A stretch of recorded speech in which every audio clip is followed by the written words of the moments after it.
Hi Professor Ni, hi fellow classmates. I'm sorry that I couldn't come to the presentation today, so I have to send in this video as a substitute.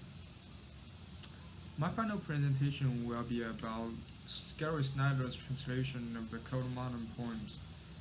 Uh, Growing up and receiving all my education before college in China, I have to recite a lot of poems due to the requirement of the Chinese language curriculum.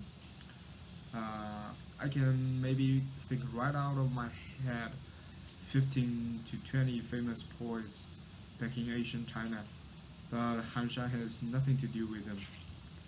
He is relatively an unknown guy back in China throughout the history, yet he is vastly popular in the US considering the Beat Generation, the, the influence of the Dharma Bomb and Snyder's translation.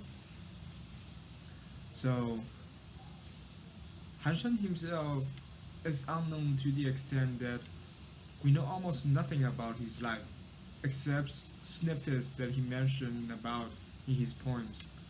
For comparison, many other famous poets in ancient China has very well documented life stories. We know many life details.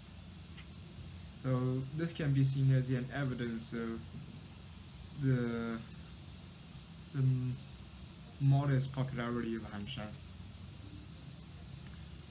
But what contributes to the curious popularity of Han Shan in the US? We can see that by the influence of the Beat Generation, almost everybody in the US knows a little bit about the Cold Mountain poems and Gary Snyder.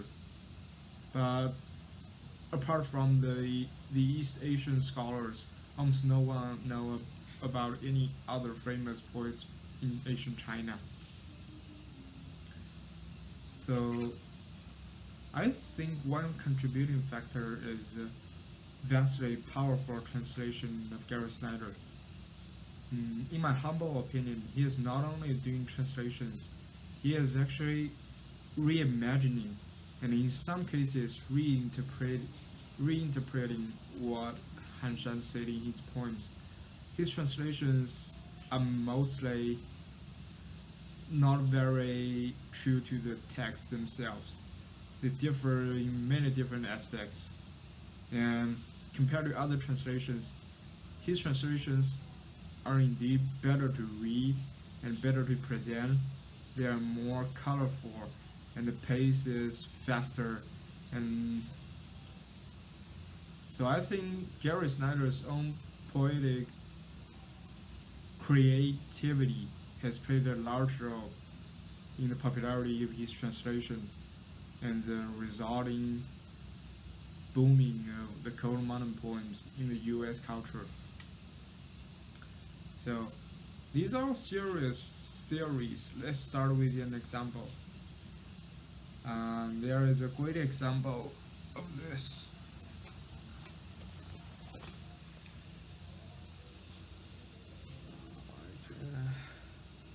I can make it up over here.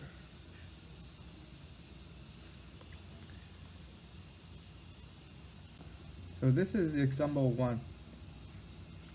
I will just the left side is Gary Snyder's translation, and the right hand side is a translation that's more literal and more word-to-word dictionary style translation by Paul Roser. Master of the sword and brush, I met 3 billion and virtuous rulers. In the east they got my letters, but they were not pleased. In the west I strove in battles for them, but ought to no reward. Mastered the brush and mastered the sword. Today I'm old of a sudden. What's left of my life is not worth a word. You can see that starting from the first sentence, the wordings are very different, and the pace is much faster in Snyder's translation. So, in the original Chinese poem, the word is actually a book. or can be interpreted as written words. But Snyder uses brush to be more symmetric with the use of sword. And his pace, he combined the two sentences which are symmetric and rhythmic in the original Chinese, but it's more repetitive in direct translation. So he combined these two into one sentence. Oh, there is a difference between the three and twice here. It's not a mistake. These two translations are from different sources. The source is different, and they're both are legitimate versions of the poem, and they have different background stories. And also here, today I'm out of a sudden. Well, the original sentence has nothing sudden or abrupt to do with it.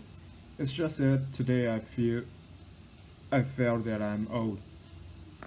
So why did Gary Snyder do this change? I think this change vastly fastened the pace of the poem, and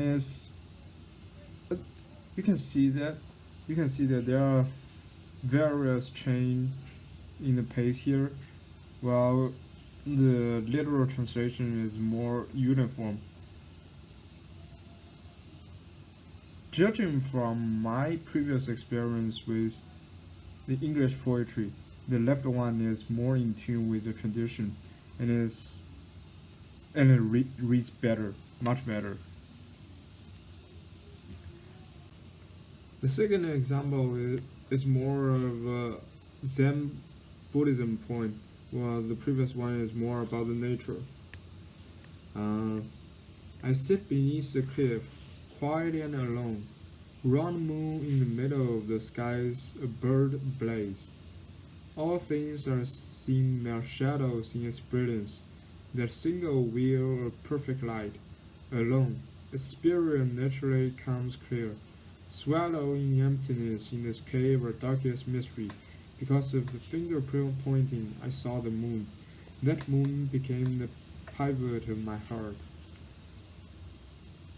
This translation is very, very different from the literal one. And I can point out some instances. So the first one, there is nothing about a bird blaze or anything burning in the original Chinese text. The original Chinese text just means that the moon is shining. This use of imagery of a bird ablaze makes the sentence very, very different in meaning. But I do think it's more powerful than the plain language of Han Shan. And also the second thing, I've seen mere shadows in its brilliance. The original sentence puts no emphasis or no comparison between the things with shadows and the moon with light. It's just almost a tautological statement that things have shadows in the presence of light. But Snyder intentionally makes a comparison here, which is not adhering to the original text. And also, the single wheel of perfect light and dot dots. In the original sentence, it actually says the single wheel of perfect light doesn't have any light in itself. Or better yet, we can look at Paul Rother's translation. Yes, and yet a single wheel does not shine on its own. So this is a more literal translation. You can see that the meaning, at least from my humble perspective, is very, very different from Snyder's translation. Snyder's translation omits the important detail not shine on its own. And this is actually referring to the many traditional Zen Buddhism poems, like the one by by the sixth patriarch about the mirror not having any stand. I don't know why he made this choice. Maybe it's just for poetic reasons, or maybe he wasn't so familiar with Zen Buddhism texts back then.